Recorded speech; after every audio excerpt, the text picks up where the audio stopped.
So, you ever get that feeling that something's just off? Like you're playing a game but you don't know the rules and maybe someone else wrote them and they're not exactly playing fair. It's a wild thought, man, but it's something I think about a lot. It's not about some crazy conspiracy theory with guys in tinfoil hats. It's about looking at the systems we live in, the information we're fed, and asking, does this make sense? Who does this benefit? It's about peeling back the layers of what we're told is normal and seeing the machinery underneath. It's a journey into the mechanics of control, and it's a trip worth taking if you value your own mind. Today we're going deep. We're not just dipping our toes in, we're doing a full-on deep dive. I'm going to lay out 14 powerful methods of manipulation that are used, often subtly, to control society. These are the invisible strings, the psychological frameworks designed to guide our thoughts, our behaviors, our entire lives, without us even realizing it. But here's the thing, once you see the strings, they lose their power. For each one of these tactics, I'm not just going to tell you what it is. I'm going to break it down in a simple way and give you a practical, real-world solution you can use to protect yourself, to cut those strings. This isn't about paranoia, it's about empowerment. It's about waking up and choosing to be a conscious participant in your own life instead of just a passenger. The goal here is to arm you with knowledge, because when you understand the game, you can choose not to play by those rigged rules. You can start making your own choices, based on your own thoughts and your own values. So, grab a drink, get comfortable, and let's pull back the curtain. This is about reclaiming your sovereignty, one tactic at a time. It's gonna be a wild ride. Alright, let's start with a big one. Obfuscation. This is a fancy word for a simple but damn effective tactic, making things so complicated that you just give up trying to understand them. Think about legal documents, financial regulations, scientific papers that are written in a language that only a handful of people on the planet can decipher. It's not an accident, it's designed to create a barrier between you and the truth. They bury a simple, maybe ugly reality under a mountain of jargon, clauses, and technical bullshit. It's intellectual intimidation. The whole point is to make you feel stupid, to make you think, well, these guys are the experts, they must know what they're doing. I can't possibly wrap my head around this. And just like that, you've outsourced your thinking. You've given away your power to question. Whether it's a 2,000-page bill that no one has time to read, or terms and conditions that are deliberately confusing, the goal is the same. To get you to consent to something without full comprehension. It's a shell game played with words, and the house almost always wins because you don't even know what you're betting on. So, how do you fight this? It's actually pretty simple, but it takes discipline. You have to demand clarity. If you don't understand something, you ask questions, and you keep asking until it makes sense to you. Don't be afraid to sound dumb. The truly intelligent move is to admit you don't know. Break down the complex ideas into their most basic components. What is the fundamental action being described here? Who benefits from this? What are they trying to hide? It's like that saying, if you can't explain it simply, you don't understand it well enough, or more likely, you don't want it to be understood. So the solution isn't to become an expert in everything. That's impossible. The solution is to develop a powerful bullshit detector and the courage to use it. Seek out people who are good at translating this stuff into plain English. Read, listen, and learn from different sources. But most of all, trust your gut. If something feels overly complex and intentionally confusing, it probably is. Your mind is the target. Don't let them win by making you feel inadequate. Take a breath, slow down, and start asking the simple questions. That's where the power is. The next one, worldview poisoning, is insidious. It's not about a single lie, it's about altering the very lens through which you see the world. It's about creating a baseline reality that is fundamentally distorted, a foundation of assumptions that serves a specific agenda. This is done by constantly bombarding you with a particular narrative, a specific flavor of reality, until it becomes your default setting. It shapes what you see as possible, what you see as good or evil, what you see as us versus them. It's a slow, steady drip of poison into your perception. Think about how history is taught, or how certain groups of people are portrayed in movies and on the news. It's rarely a balanced, nuanced picture. It's a curated story. They highlight certain events and ignore others. They create heroes and villains. Over time, this shapes a collective consciousness, a shared understanding of the world that might be completely detached from objective reality. It's like trying to navigate a forest with a map that has all the rivers and mountains in the wrong places. You're guaranteed to get lost, and you won't even know why. This distorted worldview makes you predictable and controllable. If you believe the world is a terrifying, scarce, and dangerous place, you'll be more likely to accept authoritarian measures for safety. If you believe your personal value is tied to what you own, you'll work your ass off in a system that might not be serving your best interests. This is the ultimate form of mind control, because it's not about forcing you to do something, it's about making you want to do it, because it aligns with the poisoned worldview you've been given. So, what's the antidote? You have to detox your perception. One of the most powerful things you can do is reconnect with the real world, with nature. Go for a walk in the woods. Look at the stars. Touch the earth. It grounds you in a reality that existed long before any human narrative. Another key is radical self-reflection. Meditate. Journal. Ask yourself, why do I believe this? Is this my own thought? Or did someone plant it there? And crucially, you have to actively question the mainstream narratives. Seek out the stories that aren't being told. Listen to the voices that are being silenced. It's about consciously choosing to build your own map, based on direct experience and critical inquiry, not the poisoned one they hand you at birth. Man, fear.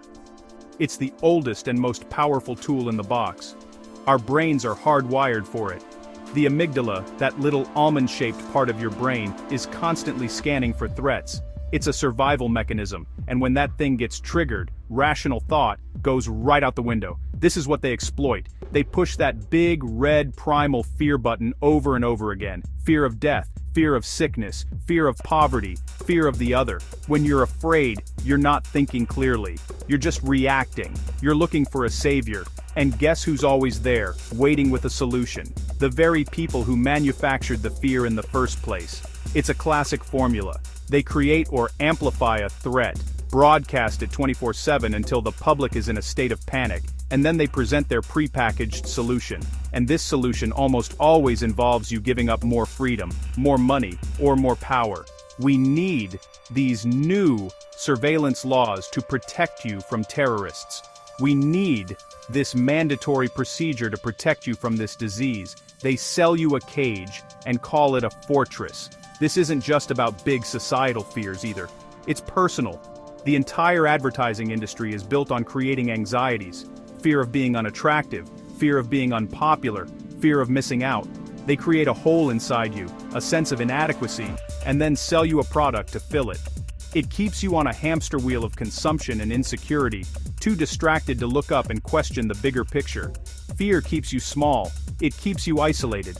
It makes you easy to herd. The way out of this is to build a different relationship with fear. It's not about being fearless. That's not human. It's about learning to face your fears rationally. When you feel that fear response kicking in, take a breath. Step back from the emotion and engage the logical part of your brain. Ask, what are the actual facts here? What is the statistical probability of this threat? Who benefits from me being afraid of this?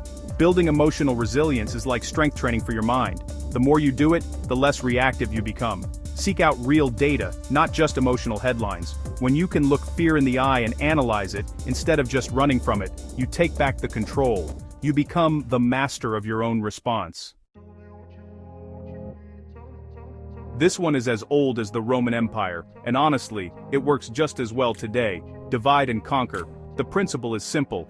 A united population is strong and poses a threat to the established power structure, but a divided population, it's weak, disorganized, and way too busy fighting amongst themselves to notice who's really pulling the strings. If they can keep us at each other's throats, they can basically do whatever they want. It's the ultimate distraction. Look around. Left versus right. Mask versus anti-mask. Black versus white. Vaxxed versus unvaxxed. They create these artificial tribes and then feed us narratives that just reinforce the division. The media plays a huge role in this, constantly highlighting the most extreme and outrageous voices from the other side to make them seem like monsters. Social media algorithms amplify this, creating echo chambers where you only hear opinions that confirm your biases and demonize the opposition. We're being trained to see our neighbors not as people, but as labels. The crazy thing is, on most of the fundamental issues, the vast majority of people want the same things. We want to be safe. We want our kids to have a good future. We want to be healthy, and we want to be free.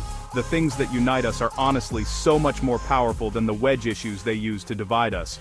But if you're constantly being told that the person next door, who voted differently, is your enemy, that they want to destroy your way of life, you'll never have that conversation to find out what you have in common.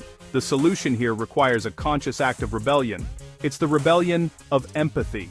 You have to make an effort to see the human being behind the label. Turn off the news and go talk to your neighbor. Find common ground. What do you both care about? Your kids, your local community, the quality of your food? Focus on that. Resist the urge to categorize people. When you feel that anger rising because of something you read online about those people, just stop. Recognize that you are being manipulated. The real enemy isn't your fellow citizen, it's the strategy of division itself. Unity is our superpower. Don't let them take it from you. There's a massive difference between education and indoctrination, and honestly, we've been pushed so far towards one side that a lot of people don't even see the distinction anymore. True education is about teaching you how to think. It gives you the tools of logic, critical reasoning, and intellectual curiosity. It empowers you to analyze information, form your own opinions, and challenge authority. It's about opening your mind. Indoctrination, on the other hand, is about teaching you what to think. It's about instilling a specific set of beliefs, dogmas, and conclusions as unassailable truth. It's about closing your mind. Think about the modern education system. So much of it is based on rote memorization and standardized tests. You're rewarded for regurgitating the correct answer, not for asking a challenging question. History is presented as a settled narrative. Science is often presented as a collection of facts to be memorized, not a process of inquiry and discovery. The system is designed to produce compliant workers and citizens who fit neatly into the existing structure, not free-thinking individuals who might want to build a new one. This process creates a population that is uncomfortable with ambiguity. They want clear-cut answers. They look to authority figures, be it the government, the media, or the experts, to tell them what's true. They've been trained their whole lives to do this. This makes them incredibly susceptible to propaganda and manipulation. If you've never been taught how to deconstruct an argument or identify a logical fallacy, you're basically a sitting duck for anyone who can speak with confidence and authority. The antidote is to become an autodidact, a self-teacher. You have to take your education into your own hands. This is the great rebellion of our time. Read the books they didn't assign you in school. Study philosophy, logic, and rhetoric. Learn about cognitive biases and logical fallacies. Question everything, especially the things you were taught to accept without question. Embrace the Socratic method. I know that I know nothing. This isn't about rejecting formal education entirely, but about supplementing it with a relentless pursuit of real understanding. Cultivate a mind that is a questioning machine, not a storage device, for pre-approved information. True freedom begins with a free mind. This is honestly one of the most brilliant and diabolical tactics in the playbook-controlled opposition. If you know a rebellion is inevitable, what's the best way to handle it? Well, you lead it yourself. You create a resistance movement that looks and sounds like it's fighting the power, but is secretly funded and directed by that very same power. This allows you to control the narrative, define the boundaries of acceptable dissent, and steer the energy of genuine revolutionaries into a dead end. It's a pressure release valve that prevents a real explosion. These movements are designed to capture the angry and disenfranchised. They'll use all the right language. They'll talk about freedom, justice, and fighting the establishment. But if you look closely, their solutions never actually challenge the fundamental structures of power. They might call for replacing one politician with another, but they won't question the system that gives politicians so much power in the first place. They'll focus on superficial issues while ignoring the root causes. It's a performance of rebellion, a show designed to make you feel like you're part of a movement, while ensuring that nothing of substance ever changes. This tactic is so effective because it co-opts the very desire for change. It makes people feel like they're doing something, like they're fighting back, but they're just spinning their wheels in a pen that was built for them. It neutralizes real threats by absorbing them into a fake one. People pour their time, their money, and their passion into these movements, and at the end of the day, the system remains perfectly intact. It's a brilliant, soul-crushing deception. So how do you spot it? It's tough, but there are clues. You have to become a researcher. First, follow the money. Who is funding this movement? Where do its leaders come from? Do they have ties to the very corporations or institutions they claim to be fighting? Second, look at their proposed solutions. Do they address the root of the problem, or do they just trim the branches? Are they leading people towards genuine empowerment and decentralization, or are they just trying to become the new boss? And finally, you have to trust your intuition, your gut. Does this feel real, or does it feel like a polished, well-marketed product? Be skeptical of saviors. The real power never comes from a charismatic leader. It comes from the grassroots, from the people themselves. Let's talk about the biggest and honestly, maybe the most invisible control system of all money. We're taught from birth to accept the current monetary system as if it's a law of nature, like gravity or something. We're taught that we need it, that we have to work for it, and that, well, our lives basically depend on it. But this is a dogma, a set of beliefs presented as unquestionable truth. So what is this system really? In most parts of the world, it's a system of fiat currency, which basically means it's backed by nothing except government decree and public faith. It's a system where money can literally be created out of thin air by central banks. By design, this system is a mechanism of control and, honestly, wealth transfer. When new money is printed, the value of the money already in your pocket, the money you worked really hard to save, goes down. That's inflation. It's kind of like a hidden tax that hits the poor and the middle class the hardest, while benefiting those closest to the money printer. The banks, the corporations, and of course, the government. It forces you to constantly work harder just to stay in the same place. And it creates these debt-based economies where almost everyone, from regular people to entire nations, is in debt to a banking cartel. Debt is a seriously powerful chain. We're trapped in this game. We go to school to get a job to earn money to pay off the debt we took on to go to school. We're so busy trying to earn enough of this constantly shrinking paper just to survive that, honestly, we don't have much time or energy left to question the game itself. We're taught to see rich people as successful and poor people as failures, without ever stopping to question if the playing field is even fair. The monetary system ends up being the ultimate judge of value, not just for goods, but for human beings themselves. So, what's the solution? It's breaking the dogma, and that starts with education. You really have to learn how money is actually created. Watch documentaries like The Money Masters, or read books like The Creature from Jekyll Island. Try to understand what fiat currency, central banking, and inflation really mean. Once you see the mechanics of the trap, you can start looking for the exits. That might mean exploring alternative economies and assets that exist outside of that centralized control. Things like precious metals or decentralized cryptocurrencies. It also means practicing financial independence on a personal level, reducing debt, living below your means, and learning skills that have value outside the traditional job market. It's about mentally and practically stepping away from a system that's honestly designed to keep you in chains. The control of mass media is, honestly, one of the most visible, yet most powerful forms of manipulation out there. Think about it. Just a handful of corporations own almost all the major news outlets, TV networks, movie studios, and publishing houses. This isn't some free market of ideas. It's more like a monologue, spoken through 1,000 different mouths. They have the power to decide what is news and what isn't. They can take one story and turn it into a national crisis, while totally ignoring another, maybe even more important one. They don't just report reality, they construct it. This concentration of ownership creates a really powerful echo chamber. The same talking points, the same narratives, and the same so-called expert opinions are repeated across dozens of different channels until, well, they just become accepted as fact. This is called the illusory truth effect. If you hear a lie often enough, you start to believe it's true. They use this to shape public opinion on, honestly, everything, from politics and war to health and science. They tell you who to love, who to hate, what to fear, and what to buy. They also control the range of acceptable debate. They'll set up debates between two sides, a left and a right, arguing about minor details but never questioning the fundamental assumptions of the system itself. For example, you'll see a debate about to increase the military budget, but never a debate about whether the military should even be involved in a certain conflict at all. This gives you, well, the illusion of vibrant public discourse, while making sure the conversation never strays outside the pre-approved boundaries. It's really just a carefully managed puppet show.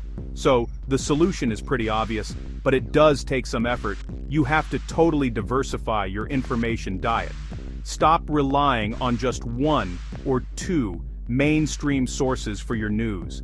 Go out of your way to find independent journalists, podcasts, Substacks, and international news outlets. Read things from people you actually disagree with. When you hear a story, don't just accept it, triangulate it. Can you find 2 or 3 independent sources that confirm the same set of facts? Learn to be your own fact checker. Always question the source. Who owns this outlet? What are their interests? In this age of information, being a passive consumer is honestly a dangerous choice. You have to become an active, critical investigator of the truth. This next one is deep, and honestly it gets really personal because it's about your body. The old saying, "You are what you eat," is profoundly true. If you can control a population's health, you can control the population. A sick, tired, and weak populace just isn't going to have the energy to start a revolution. They're going to be dependent, docile, and focused on just getting through the day. And a huge part of this control comes from what we're told is food, and what we're told is medicine. Take a look at the modern supermarket. The shelves are packed with highly processed, nutrient-deficient, sugar-laden products that are, honestly, engineered to be addictive. These aren't really foods, they're more like food-like substances. They contribute to chronic inflammation, obesity, diabetes, and a whole list of other modern diseases that, frankly, were pretty rare a century ago. This creates a population that's chronically unwell. And who benefits from a sick population? The pharmaceutical industry, which then sells you a pill for every ill. A pill that, more often than not, just manages symptoms instead of actually curing the root cause, making sure you stay a customer for life. It's a vicious cycle. The food industry makes you sick, and the medical industry manages your sickness. Both are multi-trillion-dollar industries with enormous lobbying power. They influence government dietary guidelines, they fund the scientific studies that get used to approve their products, and they advertise like crazy to convince you that their way is the only way. They pathologize normal human experiences and sell you a chemical solution, while often ridiculing or suppressing knowledge about natural, holistic, and preventative approaches to health. The way out of this is to take radical ownership of your own health. And, honestly, it starts with food. You have to reject the industrial food system and choose real, whole foods. Learn to cook, go to a farmer's market, read the ingredients on everything. If you can't pronounce it, you probably shouldn't eat it. Do your own research. Don't just blindly trust the experts, especially when their research is funded by the industry that stands to profit. Look into natural health, herbalism, and nutrition. Your body has an incredible capacity to heal itself if you give it the right building blocks. This is, honestly, the ultimate act of sovereignty, reclaiming your physical and mental vitality from the systems that are, well, designed to drain it. This is a more philosophical one, but, honestly, it's incredibly powerful. It's the manipulation of our perception of time. Our culture is like obsessed with the future. What are you going to be when you grow up? What's your 5-year plan? Work hard now so you can enjoy retirement later. We're constantly encouraged to live in a state of anticipation, to sacrifice the present moment for a promised future reward. This keeps us on the hamster wheel, always chasing a carrot that's just out of reach. This future-oriented mindset is a trap. It prevents you from ever being truly present. If you're always living for the weekend, for the vacation, for retirement, then you're essentially wishing your life away. You're treating the present moment, which is the only thing that's actually real, as a mere stepping stone to something better. This creates a constant, low-grade anxiety and dissatisfaction. It makes you feel like you're always running out of time, always behind schedule. This sense of time scarcity is a powerful tool of control. A rushed, hurried, and anxious person doesn't have the mental space for deep thought or reflection. They're too busy being productive and managing their time to stop and ask fundamental questions about their life and the world. They're constantly reacting to deadlines, notifications, and schedules, never truly acting from a place of inner stillness and clarity. The system wants you to be a busy, productive unit, not a conscious, present human being. The solution is to reclaim the present moment. This is the core teaching of so many ancient wisdom traditions, and it's honestly more relevant now than ever. The primary tool for this is mindfulness and meditation. It's the practice of bringing your attention non-judgmentally to the here and now, to your breath, to the sensations in your body, to the sounds around you. It's about breaking the habit of constant mental time travel. You also have to consciously make time for nothing, time for reflection, for play, for simply being. Turn off your phone, go for a walk without a destination, sit on a park bench and just watch the world go by. By learning to inhabit the present, you step out of the illusionary race against time and into the reality of your own life. You escape the trap. So, you've started to wake up. You're questioning the narrative, you're seeing the inconsistencies. What happens next? You're going to run headfirst into a wall of social silencing I call the DHR factor: denial, hassle, and ridicule. This is the immune system of the Matrix. It's how the consensus reality protects itself from dissenting ideas. It's not a formal, organized conspiracy, it's a social mechanism that kicks in automatically to shut down uncomfortable truths. First comes denial. You bring up a well-researched, inconvenient fact, and the response is simply, "That's not true. That's a crazy conspiracy theory." There's no engagement with your evidence, no counter-argument. It's a flat dismissal. This is a psychological defense mechanism.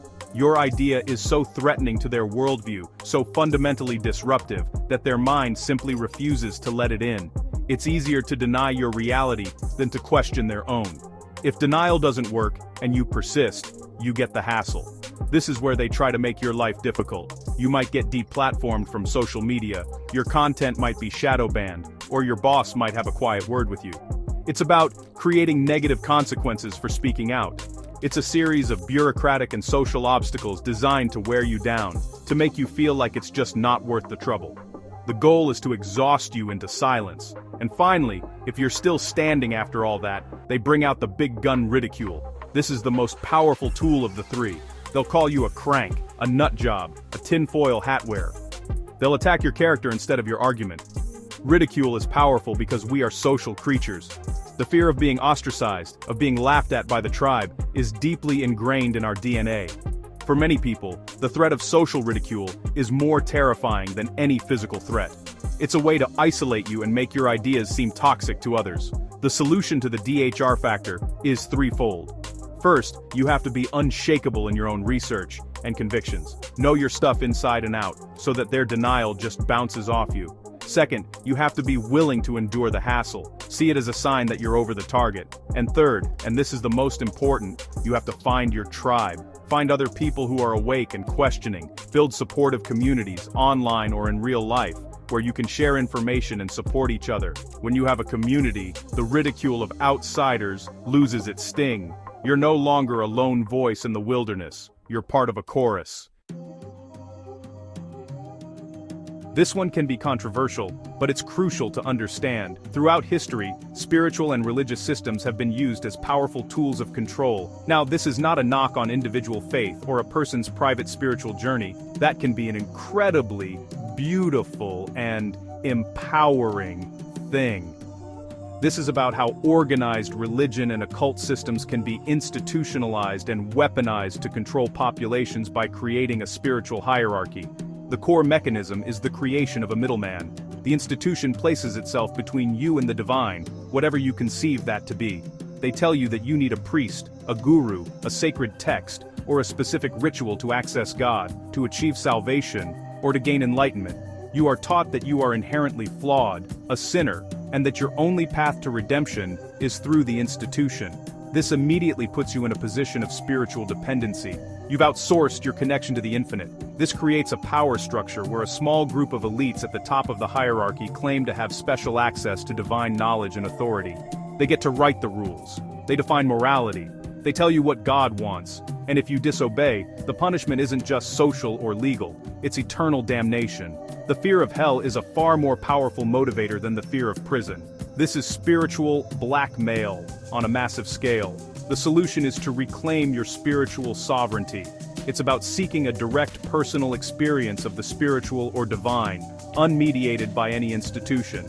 This could be through meditation, through spending time in nature, through studying a wide variety of spiritual texts and philosophies on your own terms. It's about realizing that the kingdom of heaven, or nirvana, or enlightenment, is within you.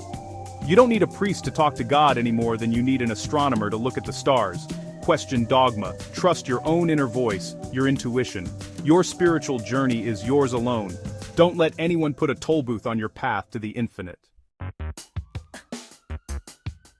This is where things get really interesting, because we're talking about a form of manipulation that bypasses your conscious mind entirely. Subversive symbolism is the use of images, logos, signs, and archetypes to influence you on a subconscious level. Our brains are wired to think in images and symbols, not just words. A single symbol can carry a huge amount of emotional and psychological weight, and these symbols are often hidden in plain sight in corporate logos, architecture, movies, and music videos. Think about the archetypes you see in movies: the hero, the trickster, the wise old man. These are ancient symbolic patterns that resonate deep within our collective unconscious. By associating a product, an ideology, or a person with a powerful positive archetype, manipulators can create an instant emotional connection and bypass your critical thinking. Conversely, they can associate their enemies with negative archetypes like the villain or the monster. It's a form of psychological programming. This goes even deeper when you get into the realm of esoteric or occult symbolism. Many powerful institutions and corporations use symbols derived from ancient traditions like Freemasonry, alchemy, or astrology. Whether the leaders of these organizations are conscious practitioners or not is almost irrelevant. The symbols themselves carry a certain energetic frequency and meaning that has been built up over centuries. When you are constantly exposed to these symbols, they can subtly influence your mood, your thoughts, and your behavior without you ever knowing why. The only defense against this is to make the unconscious conscious. You have to start learning the language of symbols, study mythology, archetypes, and the history of esoteric traditions. When you see a logo or a symbol, don't just see the surface image. Ask yourself, what does this symbol mean? Where does it come from? What feelings or ideas is it trying to evoke in me? It's like learning to read a new language. Once you become literate in the language of symbolism, you are no longer a passive recipient of its programming. You can see it for what it is, analyze its intent, and consciously choose whether or not to accept its influence. It's about turning on the lights in the dark corners of your own mind. Alright. This is the final boss of manipulation tactics. It's the most extreme and the most devastating. It's often called the Hegelian dialectic, or more simply, problem-reaction solution. This is where a controlling entity secretly creates a problem, then uses the media to shape the public's reaction to that problem, and then offers a solution that the public, in its state of fear and panic, will readily accept.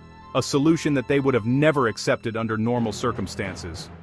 The most infamous version of this is the false flag attack, where a government or organization stages an attack on its own people or interests and blames it on an enemy in order to justify a pre-planned agenda, like going to war. History is littered with documented and suspected examples of this. It's the ultimate act of betrayal. They create a horrific problem, a bombing, an assassination, a chemical attack, that generates a massive public reaction of fear, anger, and a desire for revenge. Once the population is in that highly emotional state, they are not thinking rationally. They are screaming for something to be done, and right on cue, the controllers step forward and offer their solution. To prevent this from ever happening again, we need to give up some liberties for security. We need to go to war. We need to implement this new surveillance system. The solution always involves a massive increase in the power and control of the state, and a decrease in the freedom and sovereignty of the individual. The key to resisting this is to master your own emotional reaction. When a major crisis or a horrific event happens, the first thing you must do is stay calm. Resist the initial wave of fear and anger that the media is trying to whip up. Do not immediately accept the official narrative.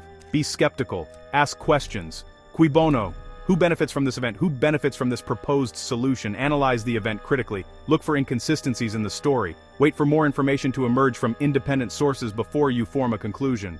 By refusing to be swept up in the manufactured reaction, you deny them the power to implement their solution. You become an anchor of sanity in a sea of manipulated hysteria. So, There you have it, 14 of the most powerful methods used to shape our reality and control our behavior, from the complexity of legal documents to the primal power of fear, from the poison of a warped worldview to the invisible chains of the monetary system. It's a lot to take in, I know. It can feel overwhelming, even disheartening, to see the scope of the manipulation we're all subjected to. But I want you to see this not as a reason for despair, but as a source of incredible power. Because awareness is the first step to freedom. You can't solve a problem you don't know exists. You can't escape a prison you don't realize you're in. By simply learning about these tactics, by recognizing them when you see them in your daily life, you have already begun the process of reclaiming your mind. You've taken the red pill. You're starting to see the code behind the matrix. From this point forward, you can make a conscious choice. You can choose to question, to research, to think for yourself. You can choose to live more consciously, to reclaim your health, your finances, your spirit, and your very perception of reality. This knowledge isn't meant to be kept to yourself. The more people who wake up to these methods, the less effective they become. Their power lies in their invisibility. So, share this information. Have these conversations with your friends and family, even if they're difficult. Encourage others to stay informed, to question everything, and to think critically. We are living in an information war, and the primary battlefield is your mind. By arming yourself and others with awareness, you become a warrior for truth and a beacon of freedom. Stay vigilant, stay curious, and never ever stop questioning.